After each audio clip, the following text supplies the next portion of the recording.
You've tossed mothballs into your closet without thinking twice, haven't you? Everyone does it. Your parents did it, your grandparents did it before them, and nobody ever stopped to ask what exactly that small white ball is, the one with the strong smell that disappears on its own over time.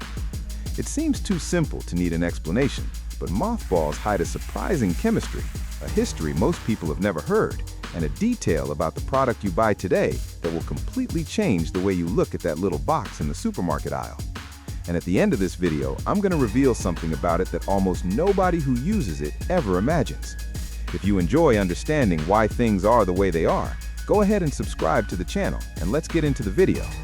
The way most people see mothballs is pretty much the same. It's a small white ball with a strong smell that goes in the closet to keep moths away. Simple as that. You put it in, the smell spreads, the moths disappear, and when the ball runs out, you buy another one. The logic seems perfect and completely sufficient for everyday life, and it makes sense that nobody questions it, because the apparent result works. The closet doesn't fill up with moths, your clothes don't show up with holes, the system seems to be working exactly as it should. But there is one simple question that this explanation cannot answer. If mothballs just smell strong, why do they disappear completely over time without leaving any liquid, any stain, any residue of anything at all? That solid little ball simply vanishes as if it never existed inside your closet. And that is not normal for any solid object you know in your everyday home. The answer starts with what mothballs really are, and here most people are surprised for the first time. A mothball is not a rock, not a mineral, not a product extracted directly from nature in solid form and packaged for sale. It is an organic compound called naphthalene, artificially produced through the distillation of coal. This means it does not exist in the natural world in the form you know from the store.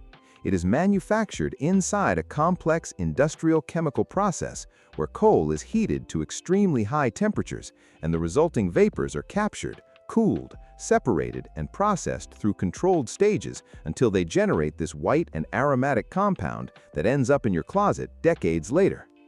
Realizing that such a simple and inexpensive little ball has this industrial origin already completely changes your perception of it. But the most interesting part is not where it comes from. It is what it does when it is sitting inside your closed closet. And that mechanism is completely different from what most people have always imagined throughout their entire lives. What mothballs do has a specific name in chemistry, and that name explains everything at once. They sublime.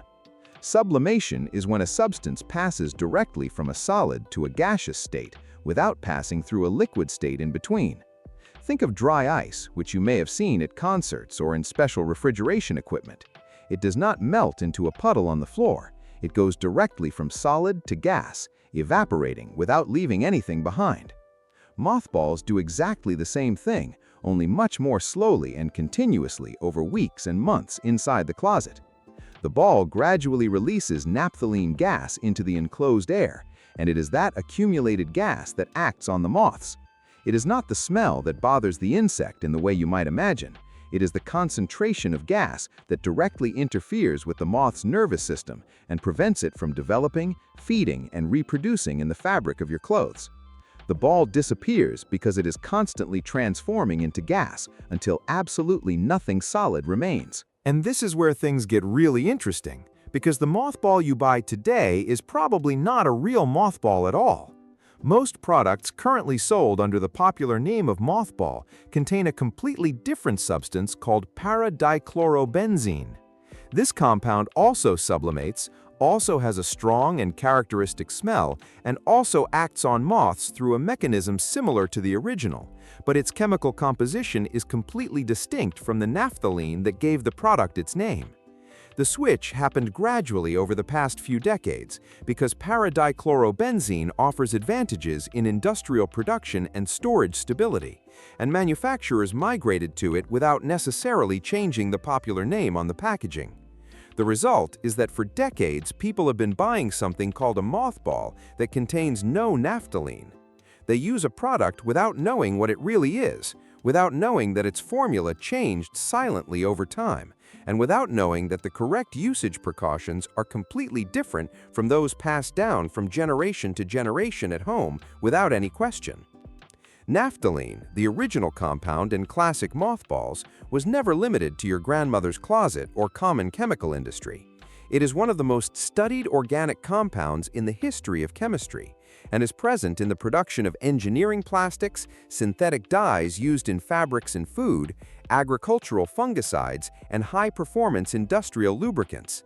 Its presence in the modern world is far greater than anyone who ever tossed a ball into a closet could have imagined.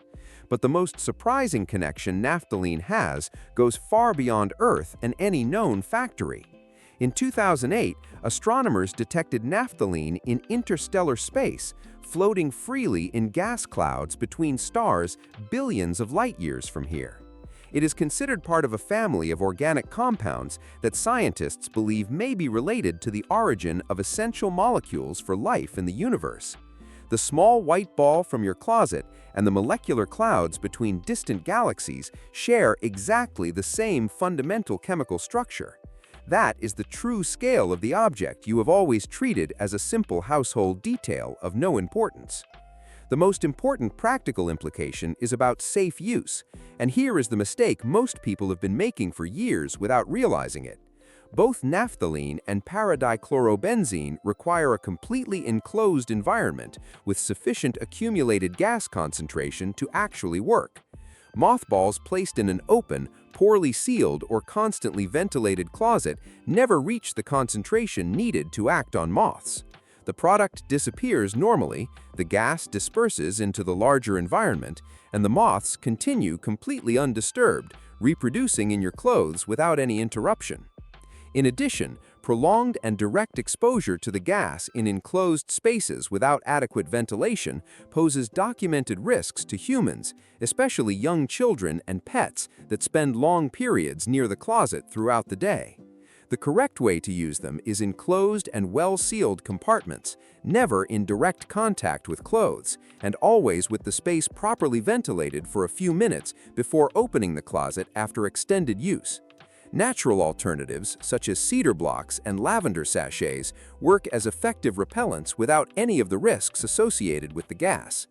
The next time you pick up that box of mothballs at the store, you will know that you are looking at an organic compound that goes from solid to gas without leaving a trace, that the product most likely no longer contains the original ingredient that gave it its name over 100 years ago, and that the same chemical structure of that little ball was found floating between stars billions of light-years from here. The most ignored object in your closet has one of the most surprising chemical stories in your entire home. If you made it this far and always used mothballs without knowing any of this, let us know in the comments. And if you know someone who tosses mothballs into their closet every month without ever questioning it, share this video with that person right now. Like the video, subscribe to Simple Things Surprising Histories, and hit the bell so you don't miss the next one. See you there!